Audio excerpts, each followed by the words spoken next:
Hello, everyone, and welcome to Grip Locked on Nation Disc Golf's Weekly Podcast. I'm Hunter, joined as always by Trevor and Konner. The regular season, playoffs are over. All that's left is the Tour Championship and USDGC. Do we obviously. consider the championship part of the playoffs? Technically. I'm considering the regular season over. Something just ended. The regular season is because like the Tour Championship points. But the USDGC is kind of. But it doesn't matter. It doesn't factor into the Tour. You just feel like this should be the end of We're something. We're going to talk about that. We get the power ranking update. Some points. It's getting mighty tight in the points between these two. And Trevor's trivia and some more stuff you're not going to want to miss. But first, a word from our sponsors. Welcome to Fresh Ball Fall, y'all. It's the season of pumpkin spice and making sure your crotch looks nice. That means sipping cider in a fall breeze and using Manscaped products to trim with ease. That's right. Today's show is brought to you by Manscaped. Company here to make sure that your foliage isn't the only thing shedding its excess leaves. Heck, even Mother Nature knows it's time to lose the excess clutter for the fall. Join the 6 million men worldwide who trust Manscaped by going over to manscaped.com for 20% off and free shipping with the code GRIPLOCKED. In addition to shaving, you can now completely upgrade your shower routine with the Ultra Premium Body Wash and Ultra Premium 2-in-1 Shampoo and Conditioner. You'll have your skin and hair feeling hydrated and smelling fresh. Don't forget to apply their aluminum-free Ultra Premium deodorant. And don't worry, it's not pumpkin spice. It's cologne quality fragrance. Fragrance. Known as refined is what it's called. But we shouldn't save We shouldn't save our signature scent for our pits. Use the Crop Reviver Ball Deodorant and Crop Reviver Ball Toner to make sure your go-to smell is top shelf and not sweaty balls. Manscaped even threw in 2 sweet free gifts to their platinum package, not premium, platinum package 4.0, Manscaped Boxers and the Shed Travel Bag, both specifically made to hold your goodies. So go to manscaped.com. That's funny. I just got the pun there. That is funny. Go to manscaped.com and get 20% off and free shipping with the code GRIPLOCK. That's 20% off and free shipping at manscaped.com when you use code GRIPLOCK. Do you ever want to feel part of something? Yes. Every day of my life. You feel like you're just in this, like there's like 5.3 billion people in the world and you just feel lost in this group of people. Like how's anyone going to notice you? Yes, sure. Well, join the much smaller group of 6 million men who have decided to trust Manscaped. And if you would have started, it's a community. If you would have started when we first read for them, it was only 2 million men. I was there. So since probably next month. Wow. Probably next month it'll be 8. I was there since That's 2 crazy. mil. We sub since 2 mil. Yeah. We reached 5 million people for them. Yeah, crazy. It's just our podcast. That's it. That's how big Grip Lock has gotten. Statistics say that we were a part of that. So. We were. Yes. You were. Not were. just Me? us. Foundation Nation. No, I'm pointing at the camera, Konner, not you. Oh, okay. But you were too. Never. Thanks, you, man. Konner. I appreciate that. All right. The MVP Open in Maple Hill has come and gone. Let's talk some results we have on FPO. An event, man. Natalie Ryan took it down in the playoff over Kristen Tatar. Paige Pierce came in third. On the MPO side, we had Simon Lizotte taking it down, Corey Ellis coming in second, and then Paul Macbeth and Gannon Burr tied for third. As the FPO is coming down the stretch, commentators were talking about the plan was like an aggregate playoff between 18 and 1. Yes. So essentially they were going to play 18. Well, they probably play 1 first, I'd imagine, but No, I was going to go 18. they were going to play 18, then they were going to play 1. Guaranteed 2 holes. And then from there, if it wasn't decided by the guarantee, typically it would go to sudden death. So that's what they were talking about. But then they got word, or I don't know. Which is cool. Whatever happened, but they were like, oh, it turns out we're just doing a traditional playoff, just 18 and 1 looping because the PDGA didn't approve the waiver. What does that even mean? Like, what does that even mean? This is reason number 5,796.48, Section D of why the Pro Tour should be separate from the PDGA. The PDGA is so pretentious that they're like, no, like if you want to differ at all from our playoff rules, like you can't do it. It has to be our rules. Like, you have to get a waiver for, like, again, it's something that makes sense on the C tier level. Like if I want to just run a random event and I want to just throw out these island rules and stuff like that, yes, I should have to go to the PDGA, ask for a waiver so they can get all the details and be like, what are you trying to do with your tournament? You want to run a national championship on Shotmaker? It's literally not. But for the Pro Tour, like I think that it's okay for them to use slightly different rules. It also wasn't even a complex thing. No, it's just they want to do an aggregate playoff. Like it was just cool. Like that's a fun because it's like the final twist. playoff event of the year. Like they get to play 2 signature holes on their playoff guaranteed. Like I think that's cool. I think there's an event on the PGA Tour that messed around with that. It may have been the U.S. Open. It was. That did like an aggregate playoff. Yeah, it was. And like that's cool. Like it's a fresh idea. Yeah, it's a way to separate the event. It's not a dumb idea. Like it looks cool. And what are we? Oh, do we know for a fact that the PDGA like did not approve it? That's like what they rejected it. Well, that's what the commentator said was the PDGA did not approve the waiver. or the waiver did not get approved. I said it doesn't really tell us if the PDGA just like rejected it or if they saw. I mean, how do you not see it? It's coming from Steve Dodge. Like, yes, surely they saw it. What are they doing? Like, I just don't. They just boggle my mind. Like, what are they? They're all like, well, yeah, that's not happening. Let's just ask this: what does the Pro Tour need the PDGA for? Nothing at this point. Ratings. That's it. Right? Yeah, I don't. Because like you can use PDGA rules. I mean, their marshals come out, right? Like Robert Leonard was out there all weekend. Yeah. I was reading his like updates he's putting in like the Cattle, which is the Cary Area Disc League Facebook page. So like stuff like that's important for sure, but it's not stuff the Pro Tour couldn't do on their own. I think the PDGA, and I think the PDGA is just insecure because I think they see their grip loosening in disc golf because people don't really recognize them anymore now that the Pro Tour is like the big public entity. And so they just get weird about stuff like this. Like they have to flex their muscles, and it's just stupid. Like, yeah, like what, like. Well, because like to me, the PDGA is vital and crucial to the AM side. Yeah, vital and somebody crucial, has to do it. Yeah. It's vital and crucial to the local pro side. It's not vital and crucial to the Pro Tour. And like to me, like I think it's partially because the PDGA had the national tour, and there was this like struggle for power. Right, between the two of like who's going to have what. And then it's just like, okay, well, let's just agree to merge with the Pro Tour and National Tour, make them all Pro Tour events, blah, blah, blah. Hopefully, the next step is like, hey, even if you stay with the PDGA, just like be like, hey, we're going to have a Pro Tour rules committee. And like these rules like can get approved just for Pro Tour events. Yeah. And if I'm a C-tier tournament director, or B tier, A tier, whatever, and I reach out to the PDGA and I want to use the Pro Tour rules, it's a simple no. Yeah, that's only for Elite Series events. You have a separate category for event. You did that, so why would you not take advantage of that? Like that's what let Jeff Spring make the decision of like, oh, you want to have stroke and distance or something. Sure. Yeah, you want to have this island hole that doesn't quite meet the PDGA typical guidelines, but it makes sense in the Pro Tour. Sure, because like the Pro Tour has their name tied to it. I think the PDGA has this like idea that, and like they have this idea that they want the way that disc golf is seen on television to be the same way it's played everywhere. Yeah, which doesn't make sense. Which I understand to a certain degree.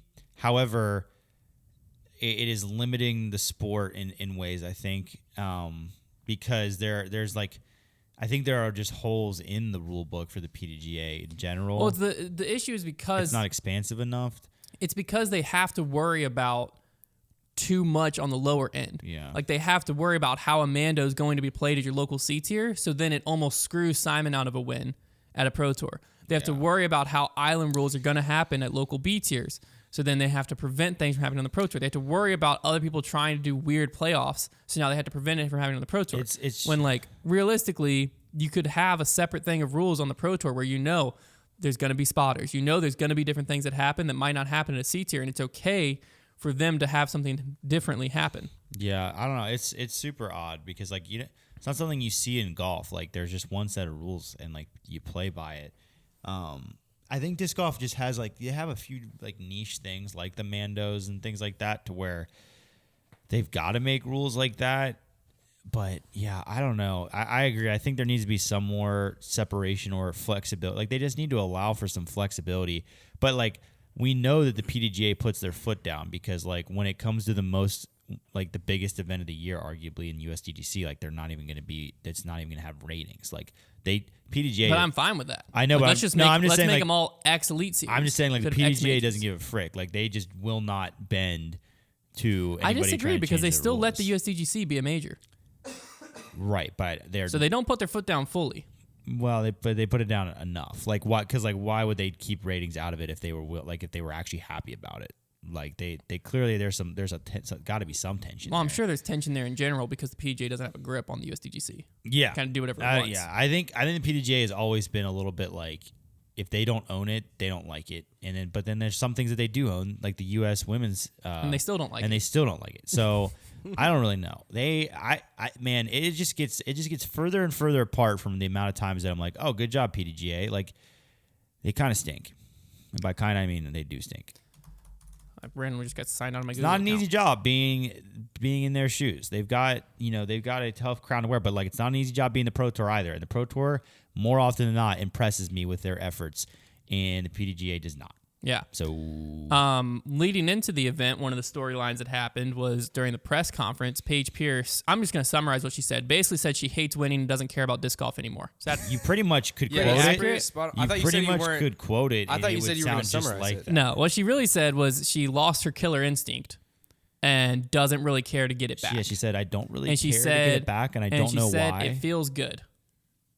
Basically, which It was pretty nothing much the wrong- most shocking thing I ever heard. nothing wrong with that if you aren't a competitor or professional disc golfer I getting bet paid a whole Discraft lot of money to loved try that to win. interview.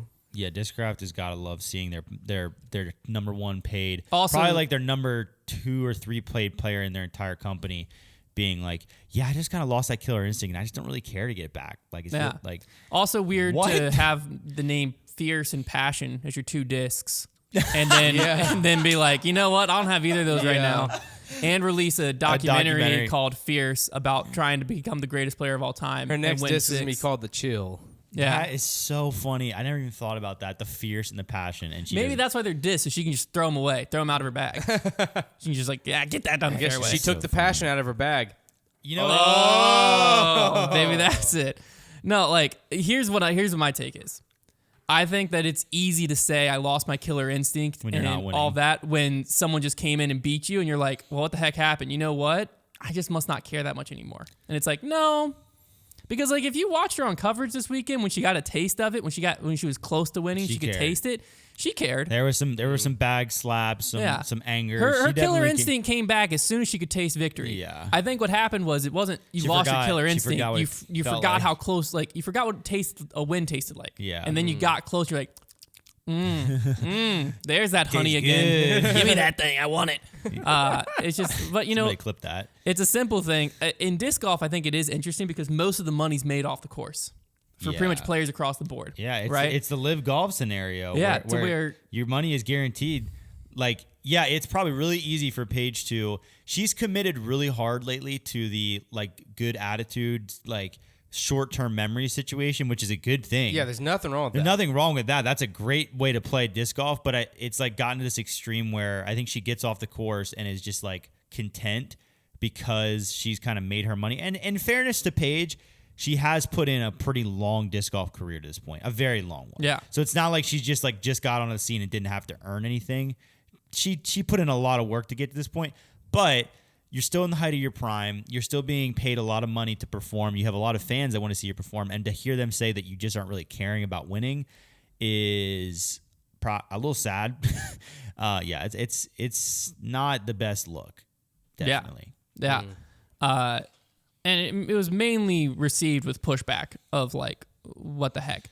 But then there were some people that were just being like, you know what, good, yeah, disc golf isn't everything, and it's like that is You're a correct absolutely statement, right, but 100%. But if you're trying to be a professional disc golfer and win, you got to have a killer instinct. Like that just Or you got to those go hand in You hand. just got to at least admit you care. Like it's just such a weird.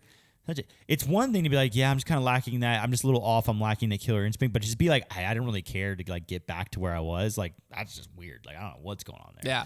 It kind of Like sounded like if that's how you really feel, like you just don't care anymore, then why are you just retire? But it that kind of is sounds something- like she was just like fed up of everybody talking about how like what happened to Paige. So her response to it was like, I mean, I just don't really care. Maybe It's like whenever It's you're simple, losing like a when game. it's like when you're losing. I was the little brother in this scenario. I wasn't and my trying, I brother don't would care. beat up on me and like, or like I'd finally beat my brother in basketball or something, and he'd be like, "Yeah, but like I wasn't really trying." Like that's what I got from it. It's like, yeah, well, Kristen's been winning, but like I don't even have my killer instinct right now, and I don't really even care to get it back. To be honest with you, like if I beat her, it's just gonna like because I'm so good, it just falls in my lap. But like I don't even care.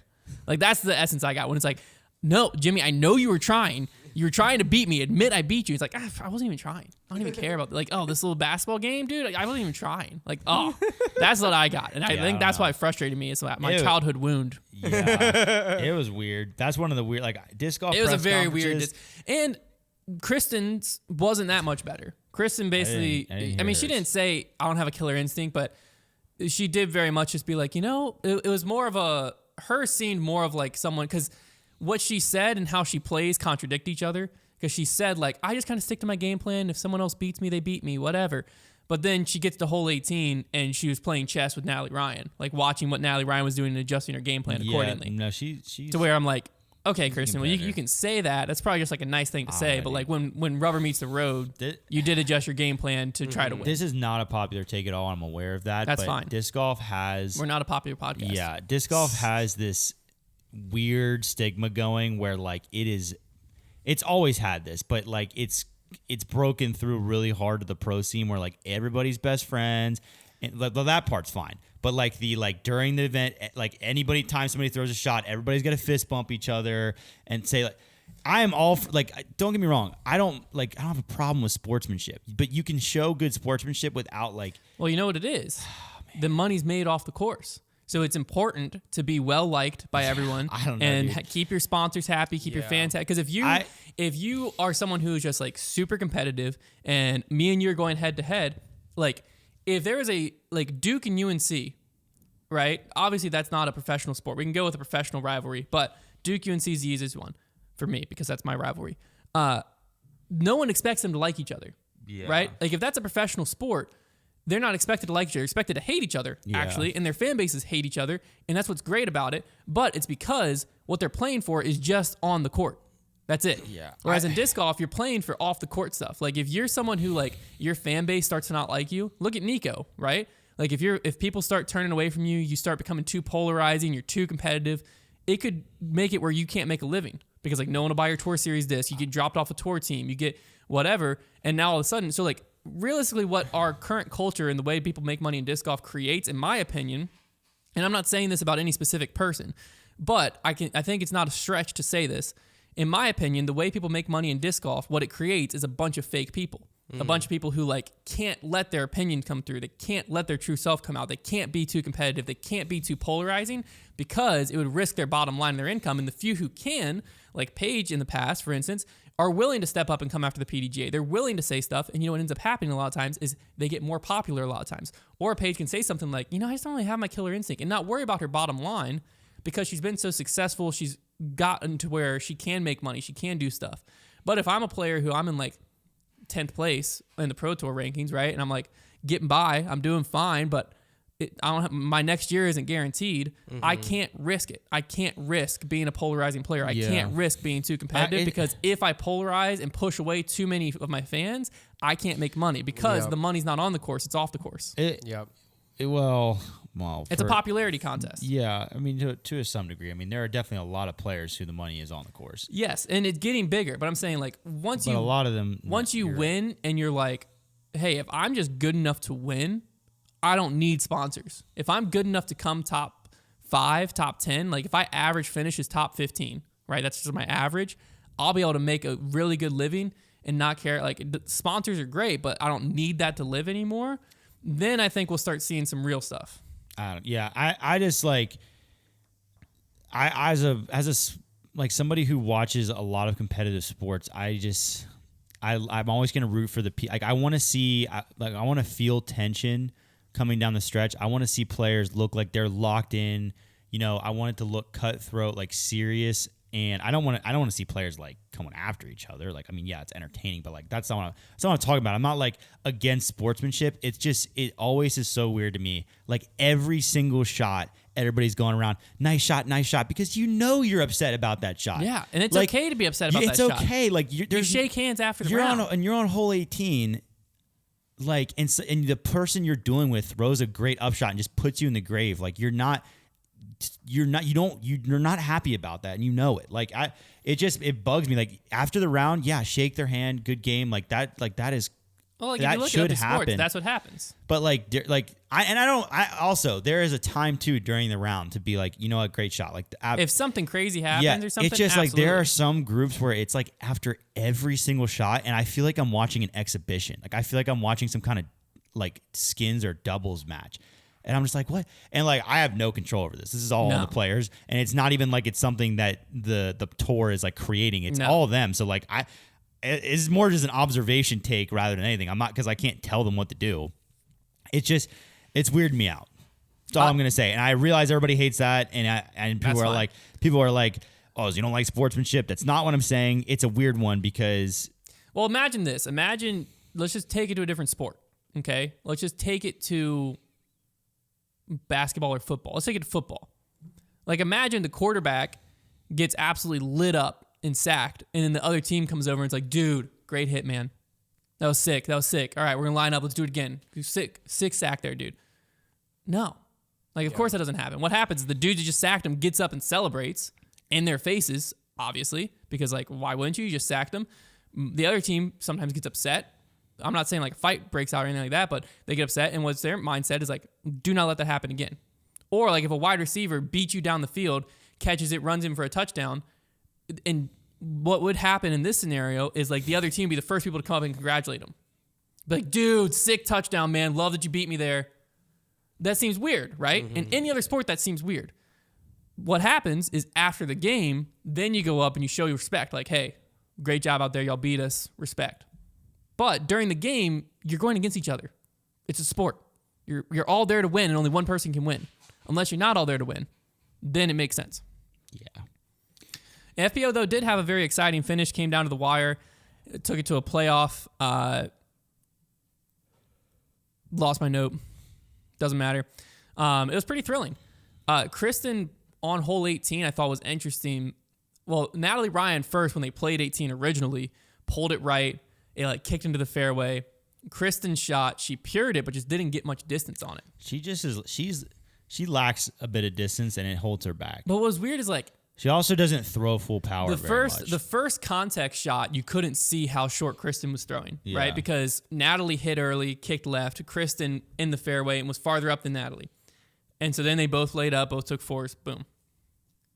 Playoff, Kristen, I think, went first. She was fine, but not. And was fine. It crazy. was a similar shot to what she did in the round. Yeah. But then Natalie threw so much further, and I mean had to clear her disc by like 200 feet. It was a lot. It felt like. I mean, she had a chip forehand, and Kristen had a full power shot. And that's when it gave context. I was like, Kristen throws farther than that. She doesn't really throw. Natalie does not outthrow her by like 200 feet. No, but I think Kristen, what happens is, and I think it's part of her game, but like in moments where she knows she just needs to like hit fairways, she takes a lot off the disc. Like there are a lot of times I've seen Kristen throw important shots on par fours and just she's in play, but way short. Like I see it a lot out of her. And like, that's fine. That's her play. And she's having success, but like there are times where like hole 18, you kind of gotta put it out there. Like you've got to give yourself a better chance at that green, because that tee shot from the FPO tee pad was a lot easier than the upshot. Was she first on the tee? Kristen? Am I correct in that on the playoff? Because that would make sense. I don't remember. Because like I can't remember either. I watched the whole MPO round after. I'm pretty sure she was first, and like I can understand that of like you just saw Natalie pull it right and kick in the fairway. You're thinking I'm not going to get too aggressive. That's like we talked about this multiple times. A lot of times it seems like Kristen's playing to just let everyone else mess up. Yeah. And so like maybe her take was just I'm gonna just get a shot out there and make Natalie put one in the fairway, because last time she almost didn't. Whereas I wonder if Natalie might have went first if my memory's failing me, and then what I'm saying right now makes no sense. But I wonder if Natalie... I'm sure her play was to take a 4 and thought that would be good enough to get to hole 1. But I'm wondering if Natalie went first and bombed that drive out there, if we would have seen a different shot selection from Kristen on the tee. If Kristen would have been like, oh, okay, let me get out there. Because the other thing is, if I remember Kristen's drive correctly, I think she just didn't put enough air under it either. Yeah. So that's another mistake she made off 18's tee both times, I believe, is she kind of left it low. She did say in the interview after that was the shortest she'd been on 18, like even in all her practice because rounds. you kind of have to get the nose angle up a little bit because it goes a little bit uphill. But yeah, I mean that green on 18 is like no joke. It's ridiculous. So you cannot be out of position there. Yeah. But I mean Natalie executed the upshot. It was not a gimme upshot. And she played it low, which was very smart because then she was able to catch the wall on the backside, and that's just knowing the green there. Yeah, it was basically over at that point. So the other thing that happened here, Natalie Ryan, that was her second Pro Tour win. Was it D-Glow first? I think so. D-Glow, yeah. D-Glow and now the MVP Open. And this wrapped up the Pro Tour standings. So the Pro Tour standings are officially over. There must be odd similarities between D-Glow and Maple Hill, which seems impossible because Corey Ellis at both events. Yeah, that's also true. That is weird. That is very weird. So Kristen Char ends up being your Pro Tour FPO points champion, beating out Paige Pierce by about 80 points on the season. Sheesh. Missing a big chunk of the middle of the season. Yeah, huge chunk. That is literally She missed. That is hilarious to look at. She missed Masters Cup. Well, let's just say she missed. I'll read the events that she missed that Paige played in the middle of the season. OTB Open, Portland, Preserve, USW DGC, Idlewild, European Open, D-Glow. That's crazy. So she missed 2 majors. And she still won by 80 points. That's how good she was this year. So when Kristen Paige, Kat, first, second, third in Pro Tour Not to points. mention that didn't Paige win both those majors that she won. She won Champions Cup, she which won that one that Kristen was in second. She won and one then that she wasn't won European, but then USW DGC got dropped because of how bad she played there. Gosh. The other big storyline, obviously, is the play-in versus actually in the event. So the qualified cutoff ended up being Emily Beach. She stayed there. Holland Hanley was able to jump into the actual event from the play-in event. Nice. With her finish at FPO. And then Maria Oliva, those are the bottom 3 that are actually in. And then the play-in, I'm imagining Haley King is taking Jennifer Allen's spot. I would guess that's how that works because Haley King won USW DGC, earned her spot into the play-in, even though points does not have her in. Right. So I'm assuming that she's taking Jennifer Allen's spot unless someone else can't show up. But currently the play-in event is Henna Blomroos, Alexis Mandujano, Jessica Weiss, Macy Valadiaz, and then Haley King or Jennifer Allen, depending if Haley King takes someone else's spot. We'll just have to see how that all works out. Notable, Kona Panis was on the line going into MVP Open, did not make the cut. She's officially, her season, I mean, she'll have Throw Pink Women's, but her season for the Pro Tour is over. Man. Lisa Fakis also did not make the cut. Rebecca Cox, Juliana Korver, Madison Walker, Holly Finley. Some notable names missed it. Tough cut. Yeah, it's a pretty tough cut for the play-in event even. Because there obviously 2 people get out of the play-in event into the main thing. So, but obviously Kona's got to be the biggest story out of there. Hopefully this is the last time we have to talk about it this year. But I mean, going into the season, she was the big storyline. She wins Throw Pink. Going into the season, she was the big storyline. Big contract off season. Everyone wondered how she'd handle the pressure. She didn't. That's it. That's about it. On MPO, Kona qualified in my heart. all right, good. Okay. That gets her somewhere. Yep. MPO was also a very exciting event that came out at 18, and it finally happened. Someone won from Chase Card. Yeah, I know. We've been talking about it all season. It's How happened weird- before, obviously, but It just was so weird, like seeing somebody in the clubhouse and actually getting the win. It was, and it all comes. What it all comes down to is Maple Hill, because like Maple Hill is probably the most entertaining course we've had on tour this year, just because the scoring separation is ludicrous out there. It's nuts. You can shoot even par in the blink of an eye, or you can shoot 8 under. Like it is so good. Well, Simon won. He shot 2 over the first round. Yeah, it shows. It's one of those things where it shows why woods golf is so powerful. Obviously there are limitations to woods golf with galleries and broadcasts. You saw a little more blurriness in the broadcast. It was fine, but a little more than you would in the open course. But it shows you what it can do, because the scoring separation is nuts, because you take an early kick off a tree and some of those holes, it's just going to happen. Like, I mean, 16 is ridiculous. Yeah. You're taking bogey. Like, you're just... Oh, that's what happened. 16 ended Gannon Burr's chance at it. There's so many birdie bogey swing holes like that. Because that was Corey Ellis birdied that one. Yeah. And then there's the OB and the water. It's a phenomenal course, and it really flexed its muscles, because this round was such chaos. You had these narratives just shifting all over the place. You start the day, and we're looking at, okay, can Corey Ellis hold off Gannon Burr, Linus Carlson, and Thomas Gilbert? That's kind of the narrative to start the day. What happens immediately is Corey Ellis goes falls off the face of the earth. And then Paul's in the lead. And now Paul and Ricky start pushing super hard. And now you're like, oh, we got a Paul Rick battle. And then Rick kind of falls off a little bit. Now it's Paul, though. And now the narrative is like, what can Paul get into the clubhouse at to put on the pressure? But then he starts to cool off, and Simon is meanwhile heating up. So now Simon becomes that guy. Gannon Burr kind of finds himself in the driver's seat, but then he falls off. Corey Ellis climbs back into it. He gets himself right back into it. But then Simon, like literally, I could not have told you on hole 16, there was like 5 people that still could have won. It was nuts. Like it was so much drama. That was one of the best is awesome examples of live disc golf, of why it's important. It's awesome. Because you had people across 3 cards that throughout the event realistically could win. Absolutely. And the storyline was just constantly shifting. And like that is my best argument for live disc golf, is what you just watched at MVP Open. If you didn't watch it, sorry, you're not gonna. I mean, you just don't get that context. If you watch the lead card on Jomez or whoever, you're not gonna see the winner. No, I'm sure they'll get footage from Gatekeeper, like they typically do. Is that what they do? And they'll like put it in there, but you're missing. You're not getting the live. You're missing the stories of Paul pushing Simon pushing, Ricky pushing. The shift. You're missing all that timing shift is just and timing. different. Yeah, like man, it was hectic. It was electric. That course is so sick. I love the way it just plays so tough all the way to the end. Like there is just no let up in that course. It's so hard. Well, you ended up. It's beautiful. How it worked out is Simon's in the clubhouse at 16, I believe. Linus Carlson and Corey Ellis are now tied with him going into 18. Gannon obviously fell off on 16, like we just said. Poor Gannon, man. He was in the driver's seat. Well, then poor Linus on tee of 18 hit first available. Oh my gosh, bro. I know. You couldn't even really see the shot on coverage. I thought it hit the hill. I didn't know what happened. It either hit that first tree on the left or he turfed it. I don't know. Yeah. And so his turn was basically over. He had a shot to throw in for the par. Well, then his roller hit the stump. Yeah, it was pretty brutal.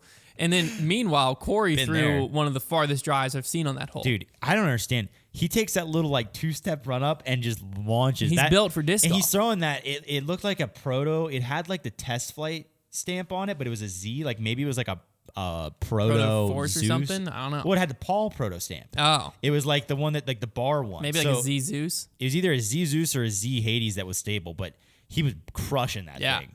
So it got way the heck out there. He had about 160 feet in, and all he has to do is get up and down for the win. Pressure clearly got to him. He grip locked it into a different state. He got scared. Like it was the pressure. As soon as I saw him pull out the baseline zone, I was kind of like, ooh, like interesting that he's going with something a little more touchy. He kind of ripped it too. He pumped it. The adrenaline got to him. Yeah. Like that shot, like that green, unless you're jump putting, and even then, it's never an easy green to hit. So like that shot by no means was a gimme. No. Like, let's be very clear. Well, but the fact that a practice round is probably a gimme. Yeah. But in the fact that he didn't even give it a chance, I mean, he just launched it. Like you just see it come out of his hand hot, and it looked like he pulled it a little bit as well. And then all of a sudden, the camera just pans over towards the crowd, and that's like, and then it's like it's gone. Yeah, and I was like, what in the world? He still almost banged the putt on the drop zone before the playoff. I thought he made it. I think he thought he made it. Yeah, he started walking it in. It looked cash. It would have been electric. Oh man, yeah. Very impressive final round for him to battle through that adversity from the start. That's what I'm saying. It was crazy. I think the shot of the year, camera-wise, was Simon wins. Crowd's going crazy. People are chanting Simon. He walks over. They hand him the check. He's like, no, I got to do my lap. As soon as he starts the lap, the crowd gets really loud, and they keep that hot mic on and cut to Corey Ellis broken in the shed next to 18, like in the play in like a scorecard thing. Baby. Oh, it just showed the raw emotion. Like to me, that's not. I didn't love seeing Corey Ellis broken, obviously, but it just showed how much it means to these players. Isn't that such? It makes it mean more to you. Yeah, that is like. See, that's what we were talking about earlier in this podcast. Was like how we want to see the emotions, and we want to. When you're watching these events, you want to see players that care, right? Yeah. Like that's all I'm asking for. I'm not asking for bad sportsmanship. I'm asking for players that look genuinely like they want to care. Simon pacing around nervously, looking at his phone in the clubhouse. Like Simon, for a guy whose shtick was like not caring about winning early in his career, the dude cares about winning. It's similar to Paige. Yeah, he got Once a taste of it. Wins, it's easy just to be like, that's what I want. Simon, because that's what everyone. You don't play a sport professionally and not want to win. No. It's just easy to say I don't want to win when you're never in a position to win. Yeah, and you just don't know. You don't know what it's like. And Simon now, he's gotten these wins. He knows he's a legit contender everywhere now. And I think he's a great competitor. And Corey Ellis, another great competitor. And like showing that emotion, like that's great. No shame. Like, I mean, I would have been devastated too.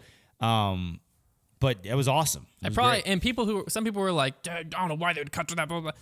It probably made more Corey Ellis fans, realistically. Yeah, like, I'm rooting for the guy more now because you saw how broken he was. Who are you going to root against? The camera guy? Like, exactly. To me, that was a great shot because it showed, it just showed how much it meant to him being that close to yet another win and falling through his hands again. And he didn't show it on the green. He showed great sportsmanship, congratulated Simon, hugged it out, whatever, walked away, got off camera, sat down and just like was broken and then got right back on camera probably without knowing. But like that was a great shot. That was a awesome. 10 out of 10 camera work there. Great switching. We stand with JVD. Yeah, great switching. People were saying like, why on earth would you show that on coverage? Like, you got to show stuff like that. That was great because it makes the next event like remind you. Show's not over till you're back at the hotel, man. Yeah, that was great. I loved it. Other storyline I think of the final round, really the whole rounds, was the 8 holes. I think the 8 holes have gotten a little too far.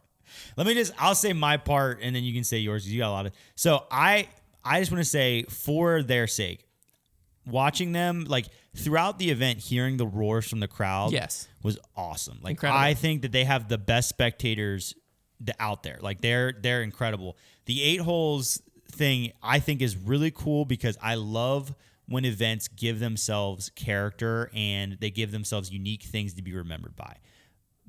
My problem with them was not the rowdiness. It was, and Sexton mentioned it on the commentary, it was when they were doing player announcements or introductions and making the players wait on the tee pad. They've already been introduced at the beginning of the round. It's pouring down rain. Corey Ellis is trying to put his round back together, and he's waiting on the tee pad while you yell his name out again. That's not part of the round. Like that's not. It's if you're staying in the crowd and you say welcome to the lead card or whatever as they're walking up, but making a player wait on the tee pad while you're standing out there, that's a show at this point. Well, that's what I'm saying. I think it seems like the 8 holes. You got to stay a spectator. Exactly. At the end of the day, you got to stay a spectator. This is the first year. Last year I think was great. Every year's been great. In general, they're great. I think, like you were saying, on coverage when they get closer, like hole 5, hole 6, hole 7, you can start hearing the roar of hole 8. Yeah. Incredible. Because the pressure then builds hole 8. Yeah. Multiple holes in advance. You're already starting to think about it. Love it. Nothing wrong with that. I just think that they've embodied the 8 holes and they've turned themselves almost into a show or a production, and that it's like gone one step too far for me. To where like when you walk up to hole 8, it's not about the players anymore; it's about the 8 holes. Yeah, like that's gone too far. You got to tune it back just a notch, just a notch. Yeah, well, step 1, get back over the wall. Yeah, stay on the other side of the wall. Let's keep the 8 holes behind the wall. Yeah. Let's keep the giant flags that we're twirling and throwing to each other. Let's keep that in the stands, okay? And let's just have a spotter with a green flag. Like, keep disc golf in the ropes, still disc golf. Have the show, if you want to be showy and loud, behind the ropes. Yeah. Fine. Perfect. Then I'm happy. Yeah, there's no problem with rowdiness, but you can't interrupt what's happening on the course. That's just not fair to the players. If you're sitting there and you're wondering, you're planning out your flag move as a spectator when someone hits the green, you're doing it wrong. That should be the basis. If I'm sitting there and I'm saying, okay, as soon as this hits the green, I got to run across. I'm going to toss it to my man, Konner. We're going to do a 360 spin, twirl, pirouette, run off, wave, done. You take a few steps back. You messed up. Okay. Wave the flag. It's on. Whoop. That's my job. Okay. That's that. That's my take on it. It went one step in, like I'm not there to watch a William Shakespeare play. I'm there to watch disc golf. All right. So let's watch disc golf. And then like the 8 holes, be behind the wall, be loud, be rowdy, love all of that, chant players' names, do all of that, let the players play, and let you spectate. Hey man, it's just the halftime show.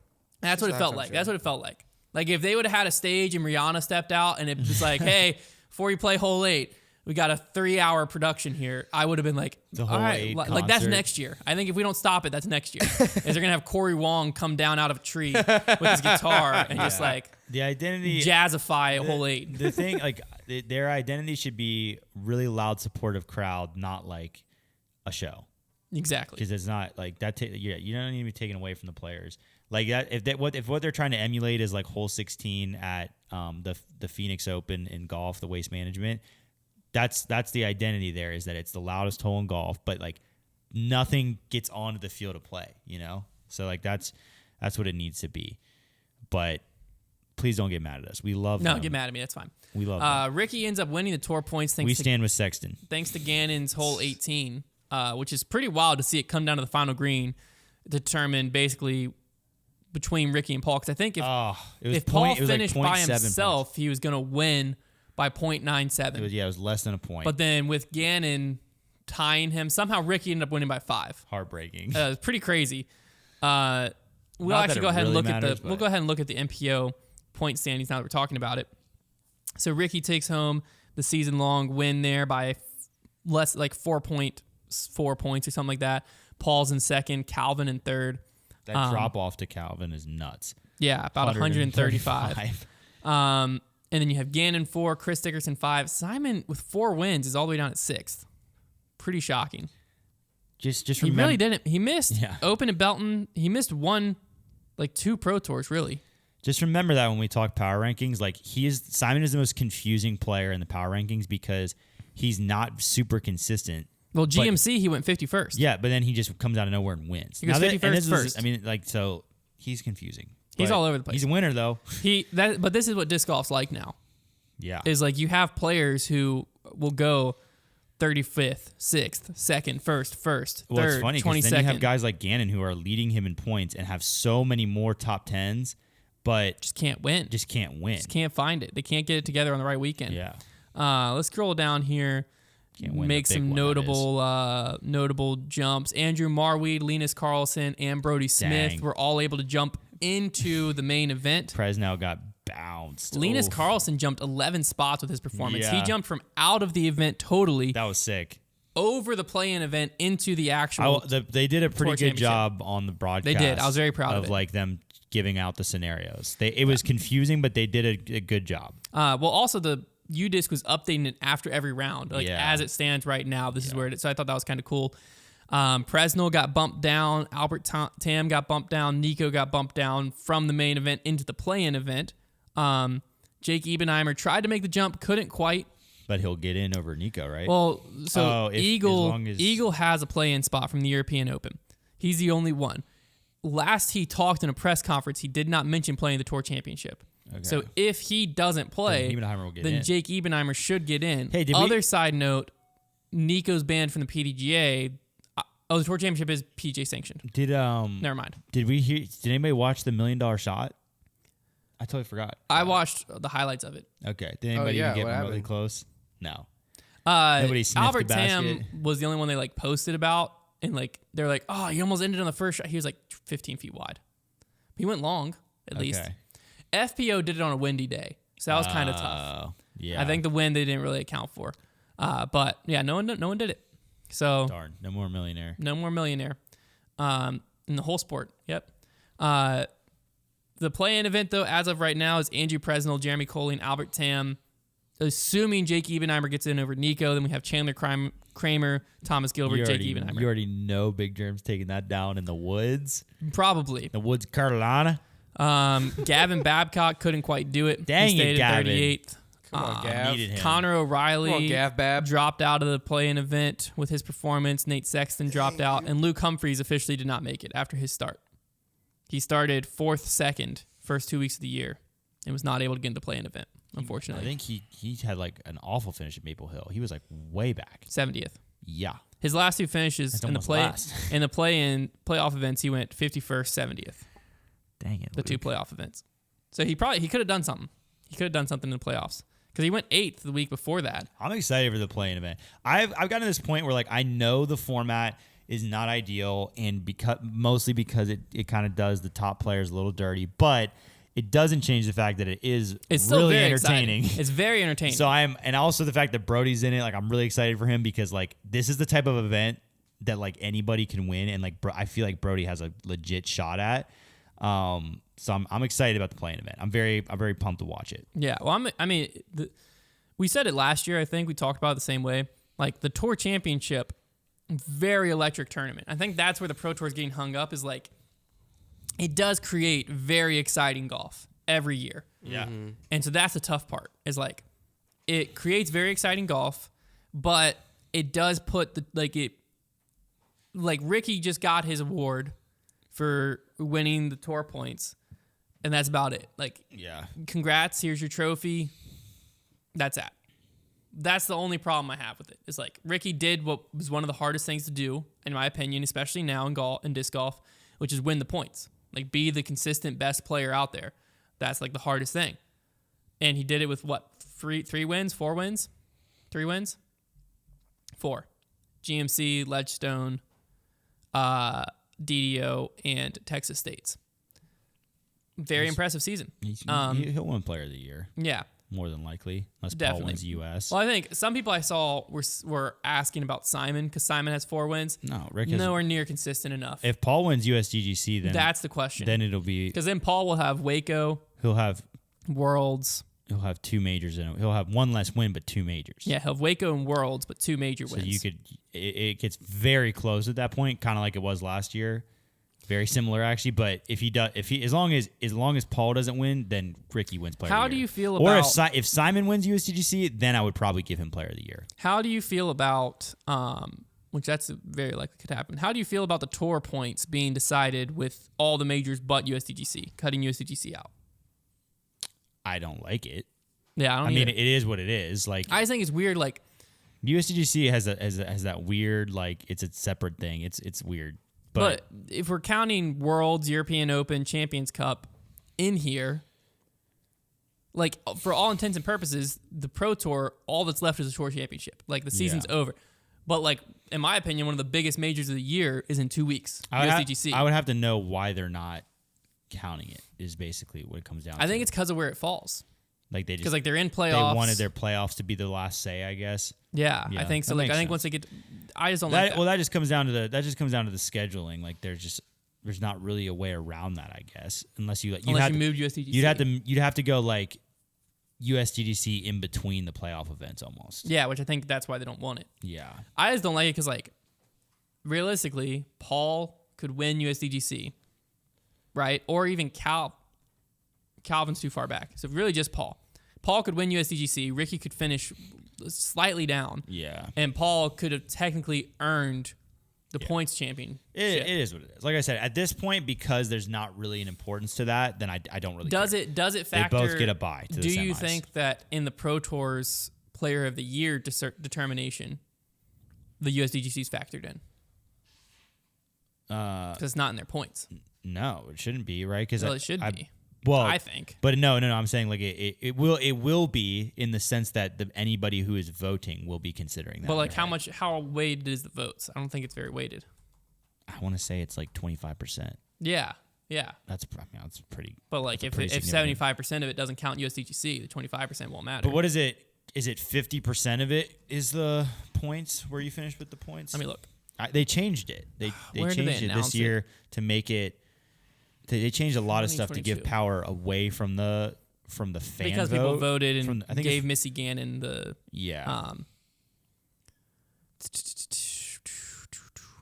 hoping that they talk about this. Oh nope, that's the wrong article. The Pro Tour makes it so hard to find stuff. They do, man. It's like they don't want you to know. It's impossible to find things on their website. I'll tell you. I don't get it because like this is the All Star. There we go. Player of the Year. Pro Tour will have Player of the Year, Rookie of the Year, Most Improved. But is this for 2021? I think it might be. So it's like this isn't it? I don't know. Because it's to cast your vote. Last year was 25% tour points, 25% tour championship finish. That's really stupid. 25% fan vote and 25% media vote. The dumbest part about that is the tour championship. The tour championship finish. Let me try to find. Although, admittedly, it is a little less dumb because the players do get a really quick bye to the semifinals if they're that good. So, like, I guess it's okay, but yeah, their finish is fine. Well, it just screwed last year. Paige was the Player of the Year, and they gave it to Missy. Yeah. And then didn't Paige lose to Kat last year because she didn't play national tours, something like that? It's one of those things because they came back last year and gave it to Paige and gave like co-Player of the Year because they realized they screwed up. Yeah. Oh, I forgot about that. Yeah. Honestly, it really what it comes down to is it might just be one of those things where like. They just need to have a committee that just like can make a reasonable decision. Because like right now, I don't see like if you were to like, here we go. If you were to give out the award right now, like are you really going to choose anybody but Rick? I hope not.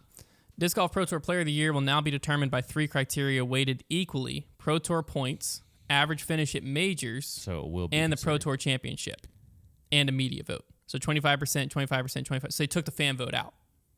Okay. So average finish at majors should include USDGC. You would think. Yes. So it's 25% Pro Tour points, 25% majors, 25% Pro Tour Championship. Konner just got attacked by a light, and a media vote. 25% all around. That light is Rookie of the Year will go to the player that has the highest points totals, who's not played in more than 3 Pro Tour Elite Series, National Tours, or majors in a single previous season. They fixed that one too. Yeah, because last year. I remember reading this criteria. This new rule would have disallowed Juliana Korver from winning Rookie of the Year as she did in 2021. I remember reading this criteria and being like, you know what, good job, Pro Tour. Yeah, because they fixed it. They fixed it. Most Improved award will be 50-50 fan and media vote. I'm fine with that. Yeah. All right. Most Improved should go to Simon, right? Or Gannon. No. Gannon was good last year. Simon had 4 wins. That's true. I mean, I think I would vote for Simon. Let's give Simon Rookie of the Year, huh? Who would win Rookie of the Year? Isaac Robinson, maybe? Is he a rookie? I don't know. Who is a rookie? What is a rookie? You know, when you really think about it. If Isaac Robinson's a rookie, but I don't think that he is. You might be right. PDGA Isaac. I feel like he played enough 3 events. Elite Series. Let's go 2021 and just see. Or Pro Tours. He didn't he played one Ledgestone. He might be a rookie. If it's Isaac Robinson, it's got to be him. He played. No. 1, 2. So he's played 3 in the last how many years? Where's the third? No, it's in a single season. In a single season. He only did 2 there. So he's a rookie then. No, well, USDGC, does that count? He played Idlewild, Ledgestone, and USDGC in one season in 2020. See 2019. Man, he qualified for USDGC several times.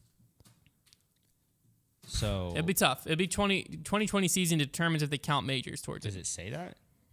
Surely. Rookie of the year, yeah. Yeah. So he's not a rookie. Dang. By one tournament. That's brutal. He would have won. He would have easily won sure. Rookie of the Year. So then is Alden Harris, I feel like, played last year. Oh, Alden I'm might. just going down the list. We've got high up. First ones I would question, Isaac Robinson, we just proved. Aaron Gossage, I think, played too much last year. I think so, yeah. It might be Alden Alden. Harris is a possibility. It could be like Nicholas Antela or someone. It might be Alden. See if Alden. I feel like there's a good chance it's Alden. I feel like he played last year. Did he? Alden Harris, 2021. Yeah, Yeah, he he played. played like a full season. Man, Rookie of the Year is going to be kind of like deflating. Like last year, like Gannon was like the clear Rookie of the Year, but this year it's kind of like, well, I'm sure if someone's a rookie, we're just not thinking of. I don't know. It wouldn't surprise me if it was Vino or Nicholas because Yeah. they haven't been able to play Pro Tours. Maybe. It wouldn't surprise me if it was that. All right, let's go over the points. After MVP Open, I got 4.5 points for MPO, 1.5 points for FPO, so I'm now at 142.5. Konner got 4.5 points for MPO, 1.5 for FPO, and 3 for his Dark Horse picks. He is now at 104. Oh, yeah. Trevor got 5 points for no ace being hit. Yep. On Great job, Trevor. I'm happy for you, man. I with his kind bet of with just, Konner. I kind of just lost my killer instinct with this game. Like, I just don't really care anymore. That makes sense. Trevor also got 4.5 points MPO, 1.5 points FPO, so he's now at 100.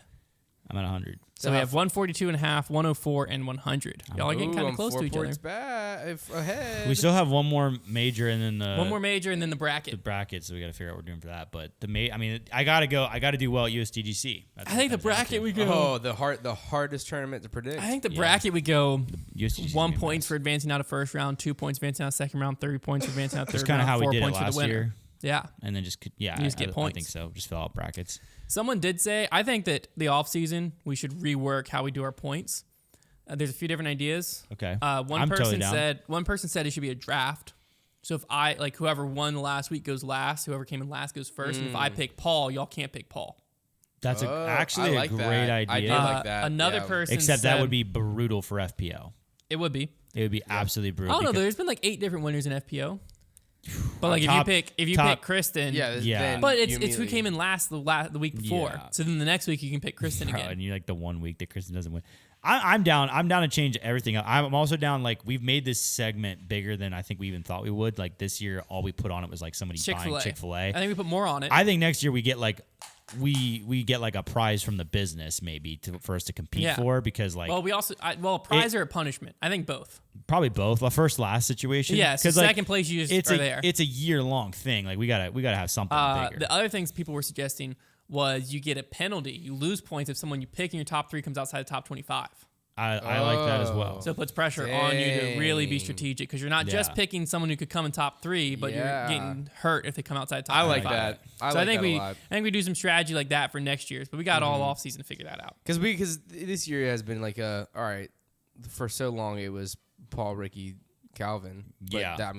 never mind. It wasn't that. It was pretty interesting. Yeah, no, this year is interesting, but I think next year could get real interesting. Yeah, Especially if we put ugly. something like if right now y'all were playing for a difference between like a really bad punishment. It would Yeah. be way Yeah, more It heated. would be sure. way more electric. Yeah. for sure. So let's talk some power rankings now. As it currently stands, Chris Clemens, number 10 in the world.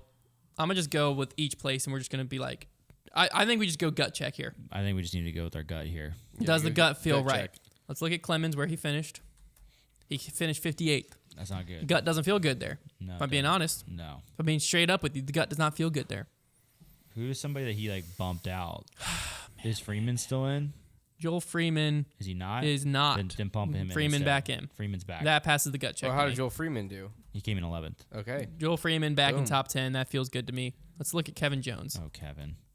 Oh 58th gosh, as well. Kevin. 58th my as well. gosh. Oh, you're making What this happened- difficult on What us. happened to Kevin Jones? He's trash. Corey Ellis. Yeah, let's yeah. Respect. I think we go Joel Freeman 9, Corey Ellis 10. Should we respect on stat Corey Mando Ellis. that? Come on, Should we stat Corey. Mando that? Yeah, we might want to stat man to that Big one. Cor- Stat Corey? Mando, Corey Ellis to Joel Freeman. Yeah, Corey in the house. Corey in We'll the go house. since June. That seems to be the month we like. Ellis, Oh, doesn't exist. Corey. Come on. Stat Mando, what are you doing here? Does Corey Ellis not have a stat Mando? He doesn't.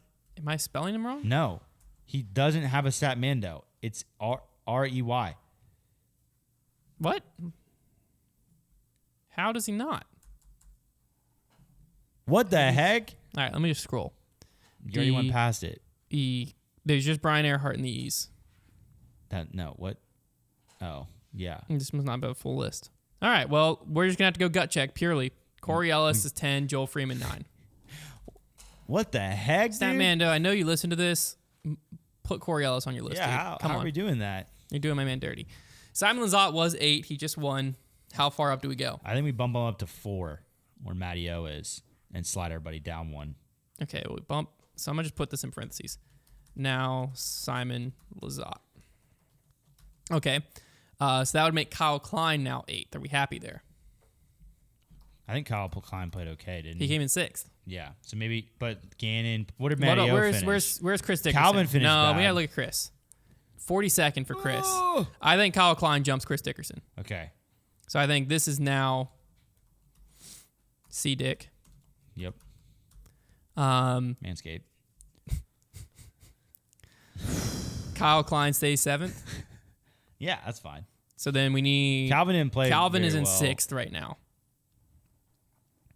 That fine? Yep. People were coming after us for some Calvin slander. So let's go Calvin to Matty O. Well, he came in like 22nd at MVP. Let's just go Calvin to Matty O. I picked him to win. Compare. Matty-O's 4-1 against Look Calvin. at that. Since Look at that. June. Calvin has a strong fan base, and I'm going to give credit where credit's due. Like, good job, Okay, Calvin let's just fans. read Make yourself Calvin here. since June. Okay, which is apparently only August and September. What the heck? Doesn't matter. This is Calvin's recents against Matty O. He's went 10th at Ledgestone, 35th at Des Moines, 6th at Worlds, 14th Green Mountain, 26th That's MVP. not that good. Matty O during that time has went 5th, 7th, 3rd, 2nd, 35th. What was that? 35th. We all can have a bad 30. one. No. Matty-O deserves everything. Matty O shot his. can't win, though. Matty O finished his I 8th. do. Matty-O Matty-O. is the perfect guy to win the Tour Championship. Yes. I'll tell you that for sure. So Calvin Heimberg stays there. Matty O's winning USDGC. I think Simon's winning USDGC. He could. It fits him. We leave Gannon Who's ready for Burr. some We U.S. disc golf, baby? leave Gannon Burr 3, Paul 2, Ricky 1. Yes, sir. I think so. Paul did beat up on Ricky a little He bit. didn't beat up on him. He kind He beat him by like destroyed him. 3 or 4. Ricky came in That's a 6th. Paul bloodbath. came in 3rd. I think it's fine to leave him. Yeah, I think All it's right. fine. All right, so power rankings. Does- I feel now- good about this. Power rankings now: Ricky 1, Paul 2, Gannon 3, Simon 4, Matty O 5, Calvin Heimberg 6, Kyle Klein 7, Chris Dickerson 8, Joel Freeman 9, Corey Ellis 10. Love it. I think the real question here is Kristen Tatar still in 1st and 2nd place? Let's get here. FPO. I don't I know, think we man. take Kristen out of 2nd. Yeah. Okay, which puts Owen Scoggins there. We good with that so far? Yeah. I think Missy Gannon's fine to move up to 3rd, possibly. Let's look at FPO. What did Missy do? She did okay. Missy, where are you? 15th. Oh, I thought she was better than that. She struggled down the end. Paige definitely enters the top 5 again. I think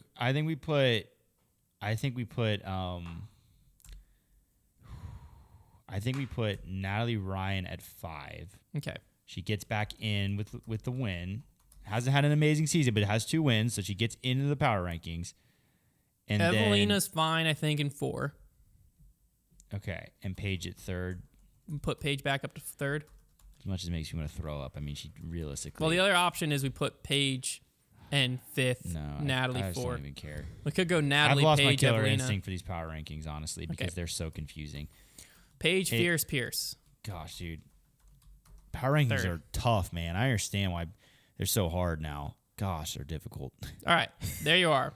Kristen, Owen, Paige, Evelina, Natalie, top 5 FPO. Yes. Boom. Time for Travis's trivia. Okay. Wow, we're already an hour into this episode, so Come we're on, going to wrap it Travis. up with Travis's I'm trivia. having a great time. Come on, Travis. Big All Trav. right, I've got some USDGC trivia because I'm just getting excited. I yeah, know, baby. I Come know on. We still have to do a preview baby, we next talk week. like that. I just love this tournament so much. Okay, so I've got a few questions. I love you too, man. Related to the USDGC. You guys can help each other if you want. Yes. The first question we can is, help each other. how many different winners has there been? This one's going to have a time limit in the history of the USDGC. I'll give you a minute to answer. My heart went straight to 15. My heart went to 25. You know what I mean? There has there even been 25 years. I think this is the 20th USDGC. Actually, it is the 20th. Was it not? It's not the 20th. It's been around since 1999, and they missed one. All right. So this is the Let- 23rd. So there's not I 25 like winners. 15. Well, I there's like not 15 either. I'm going 12. You happy with 12? I'm happy with 12. There's a lot of repeat winners. I'm happy. Yeah. 12 I know. winners. That's correct. Yes, dude. Wow. Come on. Wow, Hunter. That's insane, dude. Come on. You guys are crazy. All right, next question. What was the biggest purse in USDGC history, and what year was it? It's got to be the motorcycle Ken Climo year, man. Do you think that's No, it? probably not. I just want that to be it. That would be very cool. I'm going. My gut. I don't remember what the last purse was. I don't either. My gut's telling me like 100,000. Sorry. Winner prize. That's what I was thinking. That's that what my is mind. the Ken Climo bag drop because they hit it again. I think it's 12K, Okay. Well, 12K. I trust you. Incorrect. 15K, It was last year's at 15. $20,000. 20K. I said Oh. that. 2007 was 15K. That was the motorcycle we year. said And that was the Trevor. biggest for a while. We said that. But the winner, the actual correct answer was last year, Konner. Yeah, we said that. We said 20K. I said 12. Yeah, what? I'm just trying to Stop Okay. it. I'm just gaslighting him. You were gaslighting me. And I What was the one to was answer. I was what was hoping the you would jump biggest on board margin with of me. victory ever? Who did it? What year? How many strokes? Oh gosh, this is hard. This is the last one. Well, I should be like Jeremy Colling 2016. It's not. Could be. I think the biggest winner has to be like 5 strokes. Does that feel right to you? And would it be Climo? I think we go 5 strokes, Barry Schultz. Really? I don't know. Just for the fun of it? What year did Barry even win? I mean, I'm feeling it. I feel it. 5 strokes, I'm getting Barry this. Schultz. I'm getting this tingly What feeling. year did he win? I swear. Do we have to say the year? Yeah. 5 strokes, it- Barry Schultz. What year did 2010. he win? I was thinking He I was won thinking before that. 2008. 2010, bro. Don't pay attention to him. Don't pay attention to him. USGC We're locked. We're locked. We're locked. I was thinking 2010 was 2008. Will What, Schuster. 2005. 10, 12, 14. Respect. 10, 12, 14. Yeah, that's Schuster, I'll baby. tattoo that on me, dude. I love you, Will. Please listen to this one time. 2005 sounds good. Let's go 5. 5 strokes, 2005, Barry Schultz. No. It's Ken Climo, the very first year, 1999, won by 15. Well, I mean, that didn't even 5 count. strokes. Let the record show, 5 I did strokes. say He it was- could be Climo. But he was beating a bunch of In roofers at that point. yeah. So in does that even recent, really count? I will say True. in recent years, the biggest margin was Sexton won by 5 in 2017. I was That's going what to I was say thinking. 5. I was going to thinking say 5. So- We did say 5. We did? In we did say Is that what we in decided on? Yeah. in Oh. recent years, We that said is Barry like, Schultz 5, 2005. that was the biggest margin in recent years. So we know our stuff. Yeah, we really know our crap. We know our U.S. man. Winthrop, I know that campus. I got 2012. What's the and name of that blew his dome mind. that they play in? Carrier Dome. The Eagles Nest. Probably. the, They're the Eagles. Beagle's Nest. Dude, I love that place. The Carrier Dome, man. It's crazy. Stuff They goes broke a down there. window last year. They did. It's hype. It was hype. One time near USDGC, me and some of my friends went to a disc golf shop that is near there and had a very interesting Thanks for listening. experience. That was it. That was it? I'm not going to go deeper into it. Well, you can't bring up a story and not go deep. Well, that's for the Heiser Club members. Well, this man... All right, sell it on the mailbag Okay. if you don't want to go too deep. No, I will. Yeah. We'll go to the mailbag. yeah. 2 things before we leave. Number 1, dude, that sweatshirt is sick. Where can I get that? FoundationDisc.com. You baby. can't see the vintage logo. apparel Your, line. your mic is blocking it. Move. The vintage apparel line is now Wow. live. We have a bucket hat. Those are trendy. You want to look like Ricky Wysocki? We've Yes. got it. Number 2 thing, if you're listening today, It's gonna be the day that the Patreon exclusive YouTube video is coming out. So if you're a Heiser Club member, you're going to get to see it. And if you're not, what are you waiting for? Go to patreon.com/Foundation Disc Golf. Check out the Heiser Club. It's super cheap, and you can get an exclusive video each month. Yeah, we did a really fun one this week. You get to create content with us. Yeah, you get to vote on what videos we make, and then we choose them and make them, and they're awesome, and they're just for you. And there's other stuff. So, yeah, that's all I have to say. If you're sick of hearing Manscaped reads. Yes, you also get an ad-free podcast. If you're a Patreon member, you don't listen to us talk Probably about shouldn't have said if you're sick of hearing Manscaped reads. I'm going to cut that You part didn't out. hear that one. They won't make it this far in the All podcast. right, we'll talk to you next week.